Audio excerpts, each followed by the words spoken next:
ശരീരപരിപാലനത്തിന് ജിമ്മിൽ പോകുന്ന സ്ത്രീകളുടെ എണ്ണം അടിക്കടി കൂടുകയാണ്. വെറുതെ തടി കുറയ്ക്കുക, സൗന്ദര്യം നിലനിർത്തുക എന്നതിലുപരി മസിലുകൾ വളർത്താനും അതുവഴി ബോഡി ബിൽഡിങ്ങിനും പലരും മുന്നിട്ടിറങ്ങുന്നു. ഏത് ജിമ്മിൽ ചെന്നാലും കഠിനമായ ഭാരങ്ങൾ ഉയർത്തി വ്യായാമം ചെയ്യുന്ന സ്ത്രീകളെ കാണാം. ഇവരിൽ പലരും പലവിധ ബോഡി ബിൽഡിംഗ് മത്സരങ്ങളിലും പങ്കെടുക്കുന്നുമുണ്ട്. ഇങ്ങനെയെല്ലാം സ്വന്തം ശരീരത്തിലുണ്ടായ മാറ്റങ്ങൾ അവർ സോഷ്യൽ മീഡിയയിൽ അഭിമാനത്തോടെ പങ്കുവയ്ക്കുന്നു. പണ്ട് തടി കുറയ്ക്കലും കാർഡിയോ വ്യായാമങ്ങളും മാത്രമായി ഒതുങ്ങി നിന്നിരുന്ന സ്ത്രീകളുടെ ഫിറ്റ്നസ് ലോകം ഇന്ന് മസിൽ കരുത്തിലേക്കും പ്രകടനത്തിലേക്കും മാറിയിരിക്കുന്നു. എന്നാൽ ഈ പുരോഗതിക്ക് പിന്നിൽ അസ്വസ്ഥതയുണ്ടാക്കുന്ന ഒരു സത്യമുണ്ട്. യുവതികൾക്കിടയിൽ വർദ്ധിച്ചു വരുന്ന അനബോളിക് സ്റ്റിറോയിഡുകളുടെ ഉപയോഗം. അന്താരാഷ്ട്ര പഠനങ്ങൾ സൂചിപ്പിക്കുന്നത് സ്റ്റിറോയിഡ് ഉപയോഗം ഇനി പുരുഷ അത്ലറ്റുകളിൽ മാത്രം ഒതുങ്ങുന്നതല്ല എന്നതാണ്. ആരോഗ്യ പ്രശ്നങ്ങളെക്കുറിച്ച് കൃത്യമായ ധാരണയില്ലാതെയും പലപ്പോഴും എന്താണ് ശരീരത്തിൽ ഉപയോഗിക്കുന്നത് എന്ന് പോലും അറിയാതെയും സ്ത്രീകൾ ഈ മരുന്നുകൾ പരീക്ഷിക്കുന്നു. പതിറ്റാണ്ടുകളായി സ്റ്റിറോയിഡ് ഉപയോഗം പുരുഷന്മാരുടെ മാത്രം പ്രശ്നമായാണ് കണ്ടിരുന്നത്. അതുകൊണ്ട് തന്നെ ഇതിനെതിരെയുള്ള ബോധവൽക്കരണവും പഠനങ്ങളും പുരുഷ ശരീരത്തെ കേന്ദ്രീകരിച്ചായിരുന്നു നടന്നിരുന്നത്. എന്നാൽ പുതിയ പഠനങ്ങൾ പ്രകാരം ലോകമെമ്പാടുമുള്ള സ്ത്രീകൾക്കിടയിൽ സ്റ്റിറോയിഡ് ഉപയോഗം 1.6% നിന്ന് 4% വർദ്ധിച്ചു. ഫിറ്റ്നസ് കമ്മ്യൂണിറ്റികളിൽ ഇതിലും കൂടുതലാണ്.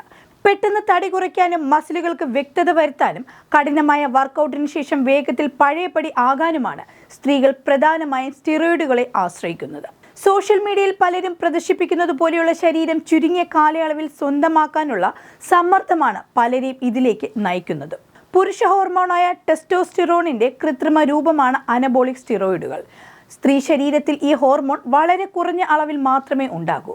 അതുകൊണ്ട് തന്നെ ചെറിയ അളവിലുള്ള സ്റ്റിറോയിഡ് ഉപയോഗം പോലും സ്ത്രീകളിൽ വലിയ മാറ്റങ്ങൾ ഉണ്ടാക്കും. സ്റ്റെനോസോളോൾ, നാൻഡ്രലോൺ, ഓക്സാൻഡ്രലോൺ എന്നിവയാണ് സ്ത്രീകൾക്കിടയിൽ കൂടുതലായി ഉപയോഗിക്കപ്പെടുന്നത്. ഇന്ത്യയിൽ നിയന്ത്രണമില്ലാതെ സപ്ലിമെന്റ് വിപണിയിൽ ഇത്തരം മരുന്നുകൾ എളുപ്പത്തിൽ ലഭ്യമാകുന്നുമുണ്ട്.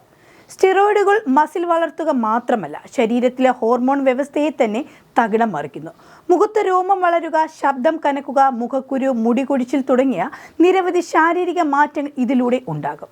ഇതിൽ പല മാറ്റങ്ങളും ഒരിക്കലും പഴയതുപോലെ ആകില്ല എന്നതാണ് ഏറ്റവും വലിയ ആശങ്ക. കൂടാതെ ആർത്തവം തെറ്റുകയോ പൂർണ്ണമായി നിലയ്ക്കുകയോ ചെയ്യാം. ഇത് വന്ധ്യതയ്ക്കും കാരണമാകും. കൂടാതെ കരൾ, ഹൃദയം എന്നിവയും ഇത് ബാധിക്കും. ഇതിനോടൊപ്പം തന്നെ മാനസിക പ്രശ്നങ്ങളും നേരിടേണ്ടി വരും. കടുത്ത ഉത്കണ്ഠ, വിഷാദം, ദേഷ്യം തുടങ്ങിയവ സ്റ്റിറോയിഡ് ഉപയോഗിക്കുന്നവരിലും അത് നിർത്തുന്ന ഘട്ടത്തിലും കണ്ടുവരുന്നു. സ്വന്തം ശരീരത്തെക്കുറിച്ച് അമിതമായ ഉത്കണ്ഠയുണ്ടാക്കുന്ന ഡിസ്മോർഫിയ എന്ന അവസ്ഥയിലേക്കും ഇത് നയിക്കാം. സ്ത്രീകൾ സ്റ്റിറോയിഡുകളിലേക്ക് തിരിയുന്നതിൻ്റെ ഏറ്റവും പ്രധാന കാരണം സോഷ്യൽ മീഡിയയുടെ സ്വാധീനം തന്നെയാണ്. ഫിറ്റ്നസ് ഇൻഫ്ലുവൻസർമാർ പങ്കുവയ്ക്കുന്ന ട്രാൻസ്ഫോർമേഷൻ വീഡിയോകൾ പലപ്പോഴും യാഥാർത്ഥ്യത്തിന് നിരക്കാത്തതാണ്. മരുന്നുകളുടെ സഹായമില്ലാതെ ഇത്തരം ശരീരപ്രകൃതി നേടിയെടുക്കാൻ ബുദ്ധിമുട്ടാണെന്ന സത്യം പലപ്പോഴും മറച്ചുവെക്കപ്പെടുന്നു. ശാസ്ത്രീയ അറിവില്ലാത്ത ട്രെയിനർമാരാണ് ഇത്തരം മരുന്നുകൾ പെൺകുട്ടികൾക്ക് നൽകുന്നത്. ചില ഹെർബൽ സപ്ലിമെന്റുകളിലും മറ്റും രഹസ്യമായ സ്റ്റിറോയിഡുകൾ ചേർക്കാറുണ്ട്. ജിമ്മുകളിൽ സ്റ്റിറോയിഡ് ഉപയോഗവുമായി ബന്ധപ്പെട്ട് സൈക്കിൾസ്, കട്ട്സ് എന്നിങ്ങനെയുള്ള പദപ്രയോഗങ്ങൾ സാധാരണയായി മാറിയതോടെ ഇതൊരു തെറ്റായ കാര്യമല്ലെന്ന തോന്നൽ പുതിയവരിലും ഉണ്ടാകുന്നു. ഇന്ത്യയിൽ സ്റ്റിറോയിഡുകൾ പ്രിസ്ക്രിപ്ഷൻ ഇല്ലാതെ വിൽക്കാൻ പാടില്ലാത്ത മരുന്നുകളാണ്. എങ്കിലും ജിം ശൃംഖലകൾ വഴിയും ഓൺലൈൻ വഴിയും ഇവ സുലഭമാണ്.